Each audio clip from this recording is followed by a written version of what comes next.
It takes good people for the right reasons, willing to try to make this work. It does. And we see failures in that all over the world and locally all the time. In other words, this point is not about which party you're in or even what your political philosophy is. I don't necessarily care about that at the outset. You need good people for the right reasons, willing to commit themselves for the betterment of the community. If you don't, we have failures, and they abound everywhere. Welcome to Rochester Business Connections, powered by Balbert Marketing, LLC, where I get the chance to chat with Rochester, New York's very best business owners, entrepreneurs, and thought leaders.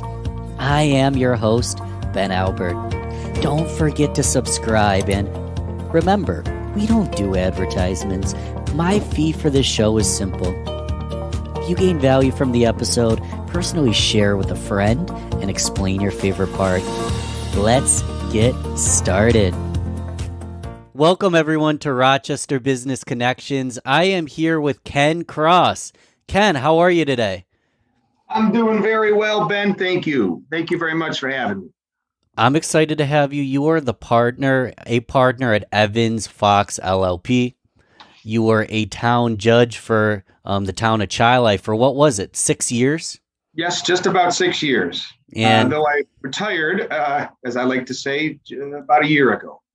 Got it. And we have a million things to talk about because you're ultimately a great impact on the community, whether it's serving on boards, to 5 or 6 teams you coach for your kids. That's right. And this is super Rochester centric, so I love to see a Rochester man. And you've ran for office before as well, right? Right. In addition to town judge, ran 2 campaign cycles for that. I also ran for New York State Assembly back in 2010, so 11 years ago. It's a much different kind of race than a town race. So yeah, I have some of that. And I've volunteered to help an awful lot of other candidates through the years. So it's been some fun. You're a man who keeps busy, so we have a lot to talk about in a short amount of time. So I want to dive right in to introduce people to what Evans Fox LLP is. What do you guys do? How do you serve your clients here in Rochester? Sure. Thanks, Ben. Thanks for asking. We're, I would say, a medium-sized firm for Rochester and do most things. There's 12 attorneys here. I'm one of the partners here, and we broadly group ourselves within 4 groups. We have general litigation, hopefully nobody needs that kind of service, but we do that. A lot of real estate, that's another group, both commercial, residential. Third group is corporate work or entity formations, buy sells of businesses, that kind of thing. And then the group that I lead is what we generally call estate planning, but it really includes 3 things.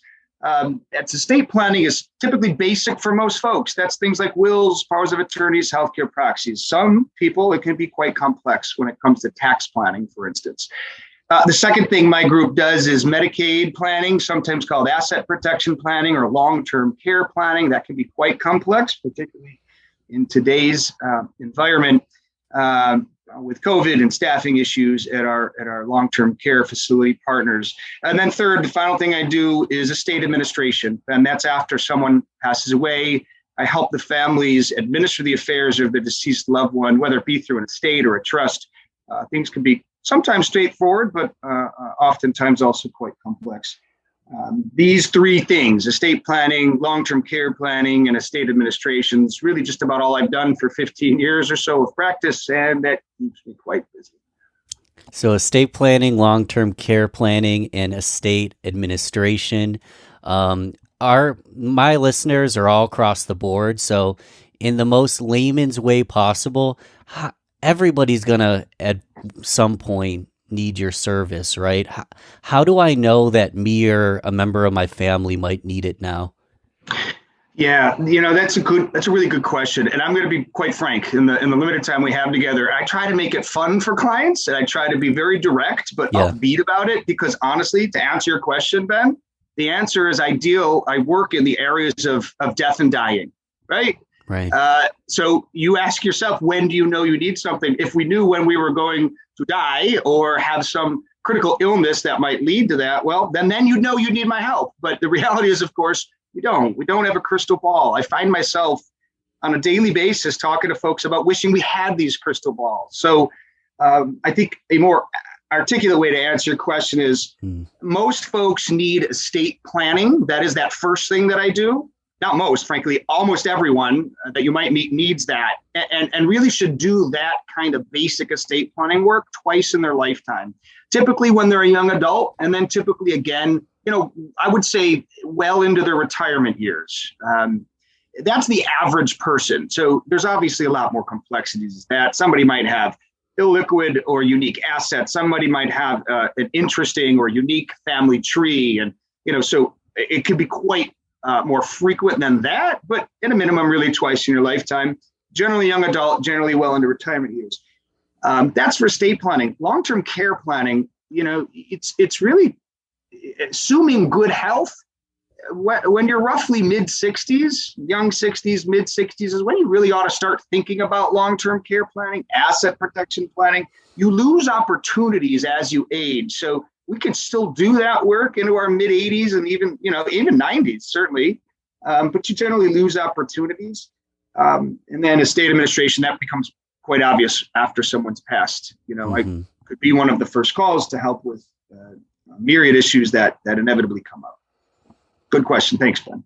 Yeah, and it's something that needs to be done, even if it's something that is tough to talk about sometimes. And let's talk about things that are a little bit more fun, because I think at the end of the day, people just want to get to know Ken. Sure. And yeah, you were a town judge for Chili. One question I had is, do you need to go to school to become a judge? To my understanding, how did you gain that role? Right. Interestingly enough, you do not. And at first, let's be precise. You do not need to have a law degree, to be precise, or be a practicing lawyer to run for a town or village justice in the state of New York. And at first glance, really, that just doesn't sound right. I mean, let me give a little background. In a town like Chili, most of our folks from Rochester will know that that's a medium-sized town, just over 30,000 people in the town. It's not small, not certainly the size of a Greece, for instance. But we would face, there's two judges typically in every town, we'd face hundreds of new cases every week that could be significant felonies, at least through the very early stage of that criminal proceeding, all the way down to your DWIs and larcenies, a lot of what we call domestic cases, domestic abuse kinds of cases, drug cases, and of course your local traffic. Everybody thinks of the town judge for speeding tickets, right? These are complex issues. Don't you need a law degree? You would think you do, except for how many towns and villages are there in the state? And so very many of them are rural, for instance, without all that much population. And we ought not restrict the ability of a town or a village, for that matter, to have local people hearing local issues. And so on balance, I actually think our system's right. It becomes pretty complicated, though, when the towns get big and you get bigger to cities and you have more people and more complex issues. But no, you don't need to have a law degree. Now, that's not true for your county courts, your state Supreme Courts, your circuit courts, family courts, et cetera. So that's the education requirement. When and or why did you decide you wanted to serve? Sure. I served just under 6 years, first having been appointed and then reelected twice. And it really all came from, I was new to the Rochester area. At the risk of going on too long of a story, I'll try to make this short. I was new to the Rochester area, having moved here to follow my now wife. Turned out to be a wonderful decision. In the year 2005, I'm from Buffalo originally and didn't know many folks here. And so wanted to give back, wanted to be involved in public service, and wanted to see, who around my community should I get involved in. So I started volunteering in politics and trying to help folks serve the community. And one thing leads to another. And many years later, I get this opportunity because I think ultimately been a town judge and understanding the law from the position not of an advocate. That's what an attorney is ultimately. We're advocates, right? A judge must be, of course, impartial. Honestly, not an advocate in any sense. And I really wanted that challenge. particularly also a challenge in wholly new areas of law. I mean, if you remember what I said I do at the beginning of this presentation, that has nothing to do with what happens in a town court. Town court's all about, minor civil matters, dog bite cases, small claims, vehicle and traffic. So I wanted the challenge. I wanted to get some good perspective of not being an advocate. And I wanted to serve the community. And it really complemented my private practice well. So that's kind of how it all evolved. Yeah, I mean, you seem like a man of the community through and through. There's multiple ways we can take this, but I want to ask a couple more questions just on being a judge.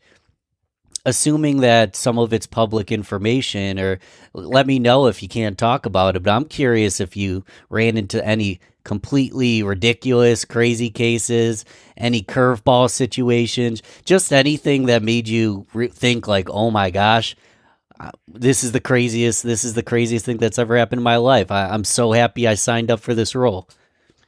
Yes, Ben, I've got many stories, as any judge who served a couple years might. Again, just for our listeners and to be as ethical as I possibly can be, I retired after 6 years, despite my age, because I moved out of the town of Chile, a town I love and still love. But we moved, and in order to be a judge, you have to reside in the town, and that makes good sense. You're also judges, whether acting or retired, are barred from speaking about the specifics of any cases that went before them. There are some rules that might be a little bit more liberalized if the cases are completed and is a part of the public record. But nevertheless, in the interest of privacy, I really don't want to get into any specifics, but Ben, wow, any judge who's done this would say, wow, there's some stories. I can recall a particular individual who frankly faked a heart attack in court, and we know medically it was a faked heart attack. But of course, in that moment, we're all quite sincere, wondering about the health of this individual. I've had many folks with significant mental illness episodes in court, in live court, and often that's with an awful lot of our public present in the court as well. Courts are public places, so how do you manage that situation? I had many cases that really struck a chord with me were young folks, I'm talking sometimes as young as 14, but really more like 16, 17, 18, who didn't yet have a criminal record, but you could see, who are you with? Like, why are these the folks you're associating with? And I see these are minor charges, but you could see what's coming next. And so we try to take good care with those folks as the court they've probably seen first. So I would work as the judge with the prosecutor, with the public defender, try to come up with creative solutions for people, but in particular the young folks, to try to put them on a good path. So lots of stories, very interesting work, very rewarding work, but sincerely does take an awful lot of time. And at the risk of segueing too much to something else, you have to look at that first and foremost as community service, not as something for a resume, and not as something for any other reason than that. It's hard work, meaningful work, influential work. And so you ought to go at this with the right frame of mind. Yeah, it is. We could segue in so many directions because, Ken, you're the story of the man who, I don't know how you find the time for all this community service. Where did you get your start with community service? Was it something that you were just raised that way? Or tell us about why you're so passionate about it. Yeah, Ben, that's a great question. And I wasn't raised that way. I love my parents very much. We're very close still, thankfully, and my siblings. But no, community service wasn't really something instilled. Being a good person, good moral upbringing, and being active, certainly. And idle hands is something that's sort of cursed in my house. So that was my upbringing. I think, honestly, some of it might have been law school. And also moving here, and again being new and not having an established social personal network, and my desire to get involved. Also politics. I studied history and political science as an undergrad, and so sort of this concept that there's a bigger there's a bigger place in the world. It's not just about you. There's movements afoot.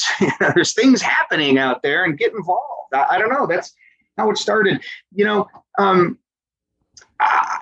I'd say this. It was around 2010 or so, after I'd run for New York State Assembly. Again, there's a little sort of explain some of the reasons why I did that. Wanted to get involved. Certainly wanted to add to complement my then very nascent private practice.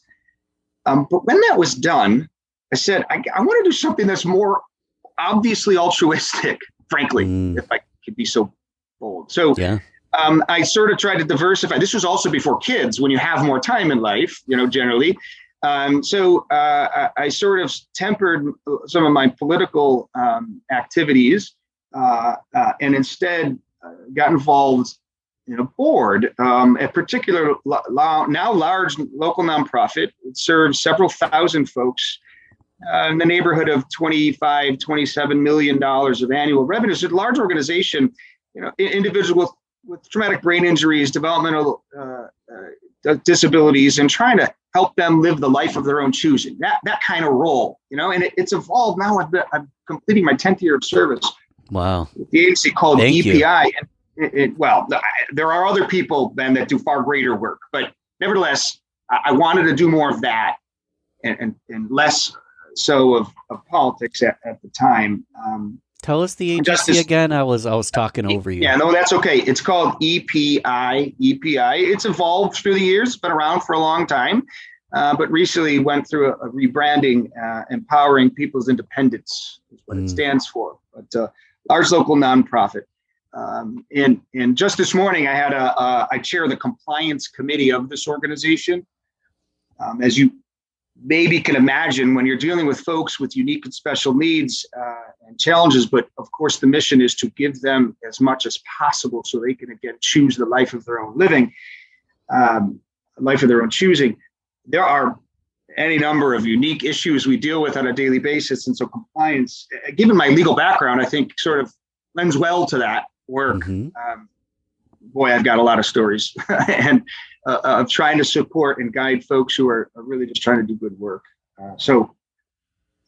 I think I've rambled out a bit there, but I wanted to give back. I wanted to be a part of the community. Wanted to make good, I guess on this way, make good use of my time. Sure.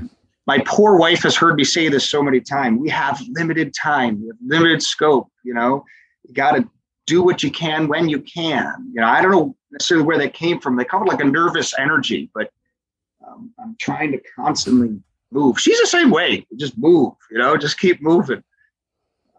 Two peas in a pod. I love it. Right. You seem like you must be efficient with time, because what's the number? 6 teams, 5 teams? What was the number of teams you coach? I believe at this point it's been 5 baseball and a t-ball team, and I try to help out with my daughter's softball team on occasion. And then, but my I guess more particular interest is swim teams too. I was a swim coach. This is a long time. I don't want to keep talking about all the things I did 20 years ago, but I was a swim coach for a long time, and so I try to give back to help support my kids in their swim team. They swim for the Pittsburgh swim team now, having recently moved there, and it's a lot of effort, to run a team like that. And so I'm constantly trying to thank the boards and the coaches and the people who put together.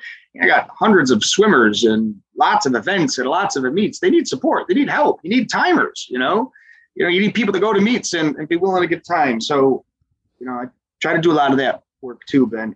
It is tough. And I find that I fall asleep at about 9 o'clock every night.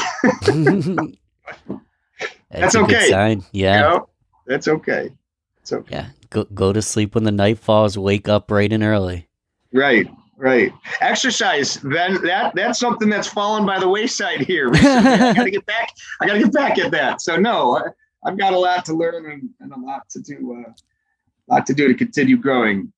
But I've got 3 little kids: a 10-year-old, an 8-year-old, and a 4-year-old, and it comes with an incredible amount of joy and an incredible amount of work. And certainly some challenges, but balancing it all is really tough. But I work at it every day. What needs to be done, Ken, is you need to sit down with someone for like a 4 or 5 hour segment and walk through chronologically the life of Ken, because I just think it would be a fascinating story. And we're both short on time. I'll jump all around. We're having like 5 topics at once, right? That's I'm just okay. imagining taking 5 hours and walking through all of this. Biography time, man. This is fascinating stuff, and this doesn't have to be spicy at all. I know very little about politics. I know Sure. the basics. I'm not uninformed, but I know the basics. And I do know, obviously, that so this is coming out in 3 weeks. However, at the time of recording, yesterday was local elections. So Right. 3 weeks later, but at time of recording was just yesterday, local elections. Tell me a little bit about just your connection with politics. Well, when did you run? Why did you run? Any just general thoughts on, well, we'll get into that. Let's get started with, when you ran and why you ran. Sure. I think I want to, if I can, Ben, I'd like to start with sort of it's going to sound maybe too philosophical, I but was going to something go philosophical next. I So want to go philosophical first, and then we let's can go. talk about more Let's go. specifics. I'd Yeah. say broad first. Here's something I firmly believe in. Yes. It sounds just so obvious, and oh, come on, this has got to be canned. It's not canned. Thank goodness we've got just about, I think, the best system in the world, but it ultimately depends upon, that's why I really particularly like local elections. It really depends upon regular people in small towns being willing to put their hat in the ring. And it's not easy work. It's hard work. Politics is difficult. I mean, we all know that. Look at the front page of the newspaper any given day. Somebody's being castigated for some position they took. Right. Right. And frankly, it also doesn't pay well. Let's be honest.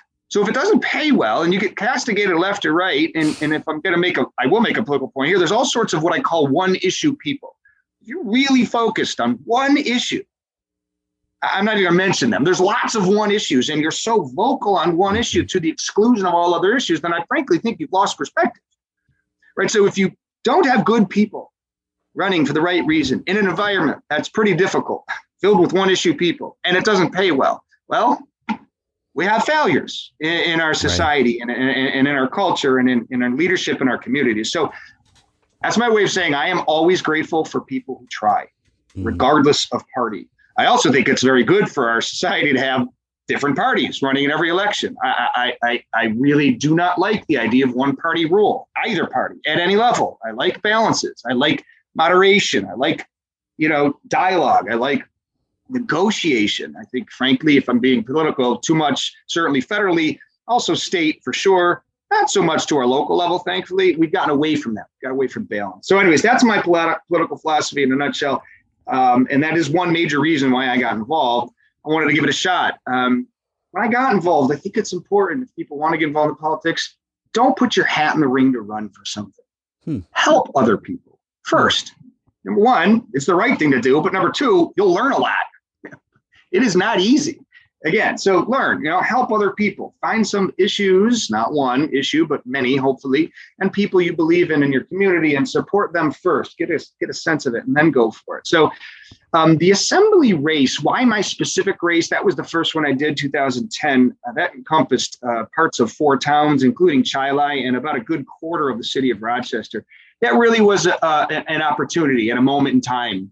There wasn't a candidate ready and standing up and willing to do that in a race that typically went against the party that I was aligned with. So I agreed to do it. I wanted to learn. I learned a lot of negative, but overwhelmingly positive things, and had a wonderful experience. So that was really just all in all politics, my involvement in it, but also a moment of opportunity. And that's the way politics works. Obviously, you have to have opportunities, I don't know if that answered. Did that answer your question? Yeah, I love that you mentioned how it's not easy. It doesn't pay well. You're putting yourself out to social media, local turmoil. Yes. So you really need to make sure you're coming from a strong place of heart, in a strong place of service, where you want to help the community. You want to play a positive role. And there's so many people that are like, they're turned off because they don't like the intro there, that you're not going to get paid well. It's going to be tough. But if anybody's willing to put their foot in the ring, even if it's at a low level, even if it's just through a community service at a very small scale, where do you recommend people get started? They don't have to just immediately run for office, right? Is there things they can do? Great question. So to bring it down to its basic form, parties, for politics first, but then we could also do non-political party stuff. So for politics first, almost every town, city, village will have a political committee. They're not necessarily obvious, particularly in smaller towns where they're maybe not so active, but there's a committee that rolls up, if you will, structure-wise, up to the county party. So, Monroe County has a Monroe County Republican Party, has a Monroe County Conservative Party, Monroe County Democratic Party, and so on. And so there's structure there. You just got to search, and find who or what people are sort of chairing or running that local committee. That would be the first place to go. Wouldn't necessarily go to the county level first. Find out who the local people are. And obviously your town elected officials is a great start. Walk in the door and say, tell me how you got involved, and I'd like to see if I can help or learn more about it. So I'd always suggest there. With politics, it should start local. But there's more than that. There's your chambers of commerces. There's so much. That's a great place to start, also local. Your library boards. School boards, that's very political as well. But again, similarly, right? Similar as your town politics. But there's so many good nonprofit organizations that are ready, willing, and able to welcome you in to help.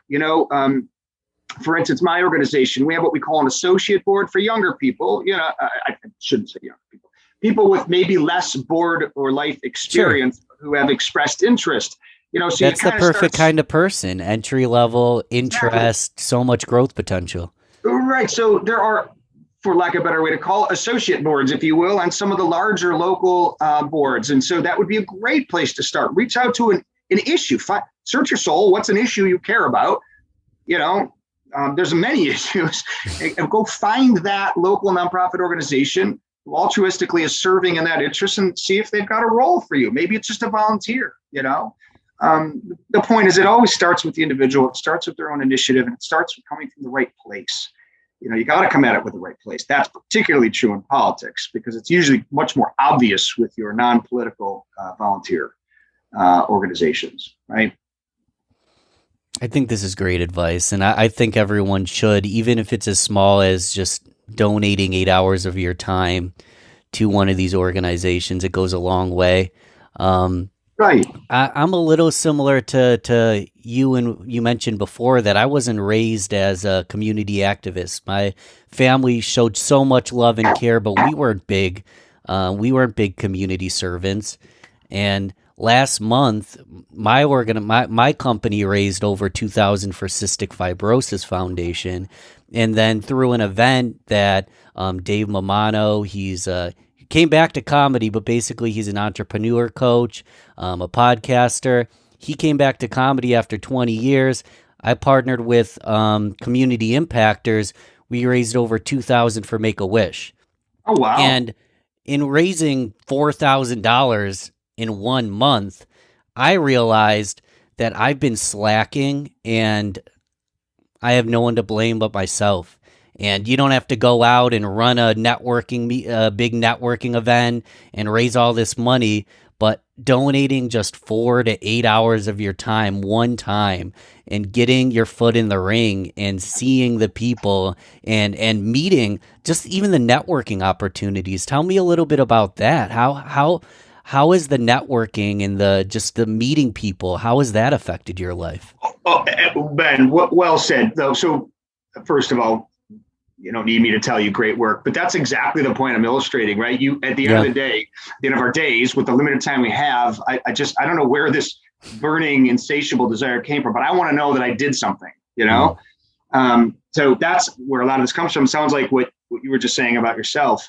But in so doing, let's be honest, it also, of course, has positive ramifications on your private business and your personal life. It's all related. Yes, it is. This is all related. It's who you are as a person and what you're doing on a daily basis. Of course, it's interconnected. So, I'll give an illustration. The town judge work, I ended up it was a significant learning curve to do the job well, but I now know an awful lot about criminal law, which again doesn't really have anything to do with my private practice. But just yesterday morning, I had a longtime client call me up with an issue about the child and a pettit larceny, that they were facing. And so I was able to speak articulately on that subject to that client. And that happens almost once a week. Orders of protection come up, dog bite cases. I've had 2 family members go through dog bite issues in the last year. So I guess I'd call that networking. You learn a lot in this field that doesn't necessarily do with each other, but they overlap. And of course, it also leads to business contacts, right? So your network expands. You meet new people in different contexts constantly, with my coaching, with my board service, with my politics. I know a lot of folks through all of these avenues who end up learning who I am and meeting me and knowing what I actually do, what pays the bills, so to speak. And of course, it's connected. So there's definitely absolutely that purpose. Anybody who says otherwise, if they're in private business, is not being honest. So that's a part of this. Of course it is. I'm in agreement. I'm thinking back. I'm still midway through, but I'm reading a book right now, Ken. It's called Range. I think the tagline's How Generalists Thrive. How generalists thrive in a specialized world. And it gives countless 50 plus examples of people that were, in a sense, generalists. They did a lot of things. They maybe had ADHD and didn't focus on one specialty when they were younger. And they always wanted to have their hand in multiple baskets and try different things and have different skills.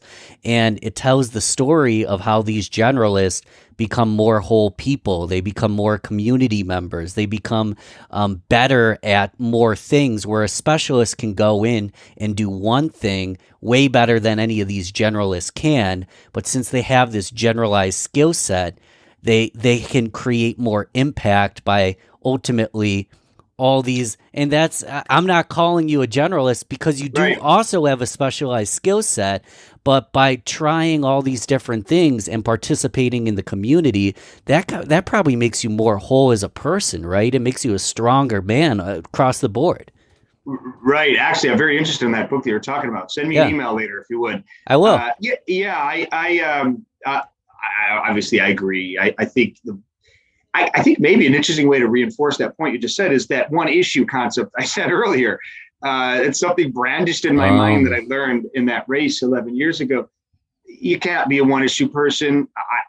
I suppose you can be, but I just don't, you shouldn't be narrow. You should be open-minded, right? That's really what we're saying, open-minded and involved, and it leads to a much more whole. And again, I don't want to preach. This certainly comes off as preaching. I don't mean it that way. This is really my own personal choices for my life, but yes. I want to feel fulfilled. I want to feel broad. I want to have fun. By the way, I haven't mentioned about my social life. Holy cow. I mean, I don't know how I fit it all in, but I want to do it all, I want to, and it helps lead to a lot more sense of personal fulfillment, Ken, thank you for diving deep with me. We've got one more thing to fit in. Sure. It's the rapid fire round. Quick, easy, short answer questions. It's kind of like Family Feud that we do rapid fire. You got to give the best answer possible.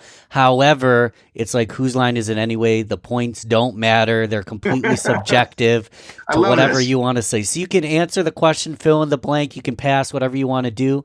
But let's get started with coffee or tea. Coffee. Absolutely. Beer. No sugar. No sugar. Beer or wine? Beer. Good beer. Cats or what favorite kind of beer? Iron Tug is a favorite. Rohrbox is a favorite. I'll just stick with those two right now. Can we get real micro? And do you have a favorite style of beer? I do. So historically, I'm a beer snob, avowed. I admit it. Brown ales are my favorite style over the long haul, but of course, I'm caught in this New England soft, pillowy IPA thing. I do not like the traditional IPAs. I won't drink them, but this is a new stuff. Other half really does that particularly well, for instance. The Northeast is known for some great New England IPAs, obviously. Are you a morning person or a night owl? Neither now, but was always a night person. Always a night person, but that's had to change, with kids and how just tired I am at the end of the day. But night person. Give us 2 or 3, whether it's a book, a podcast, a video series, just some educational training or mentorship that has had a positive effect on your life that you'd recommend to anybody, really? How do I answer that? So I'm just thinking of books or podcasts that have had some influence on me or at least that I've enjoyed. I just finished, took me a while, but it was a podcast through the Washington Post on the history of the American presidents. One episode, about 45 minutes for every president. And it was fascinating. It was, I think, distinctly not political. It was about each of the presidents. And really the central theme was leadership. What made that president aspire to that spot, what made them good at that job, what also made them bad candidates for the job. I love that. I think it's called It's called Presidential. Love that podcast.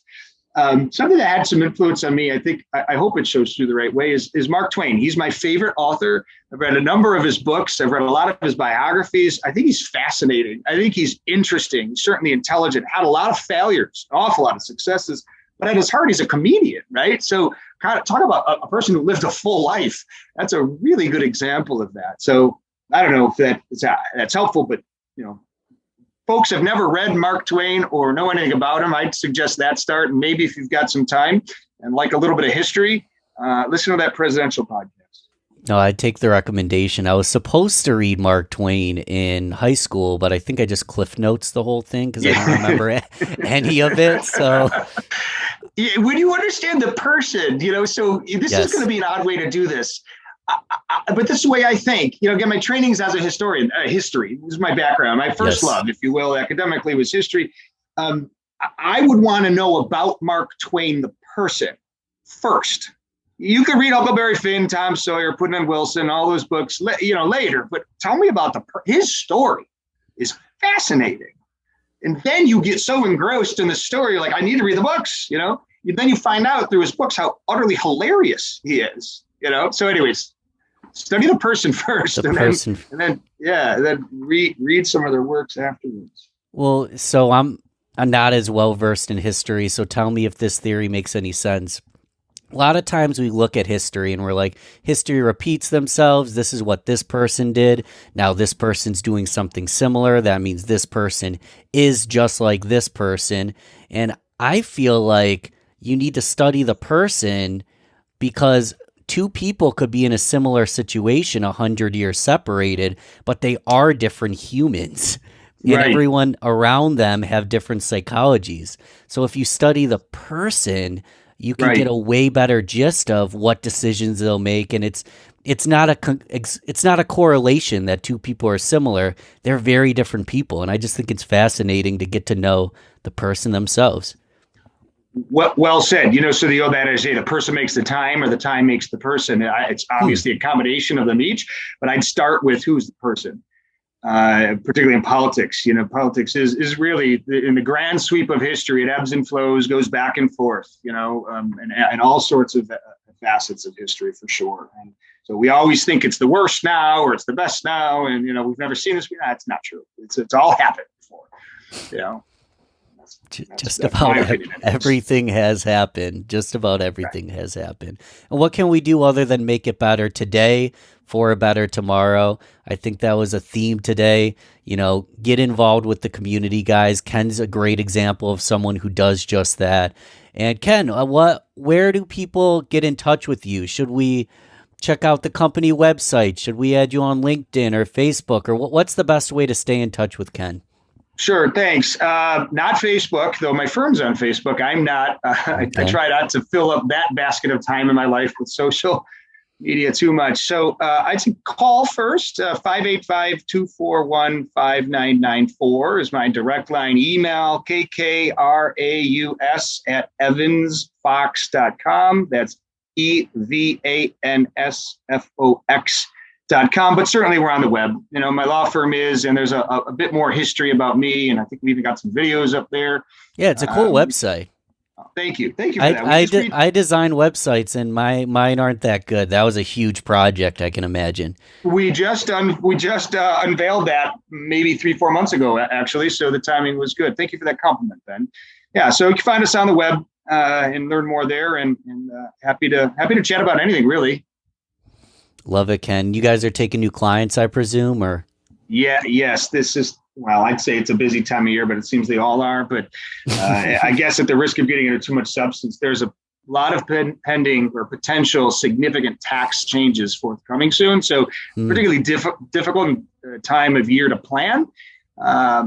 Right after elections as well will certainly change that cycle. But yes, of course, we're taking new clients. And even if it's not an estate planning or long-term care planning or a state administration concern, if it's something else, I view my job as to first and foremost be good at communication and to be efficient. So if it's nothing I can handle and it's nothing that I feel that somebody in my firm is more than qualified to handle, then I'll find somebody else who can.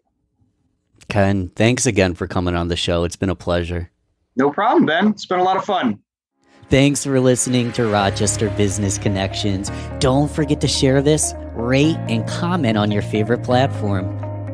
You can also email me, ben@balbertmarketing.com. Let's connect soon. Until then, keep thriving, everyone.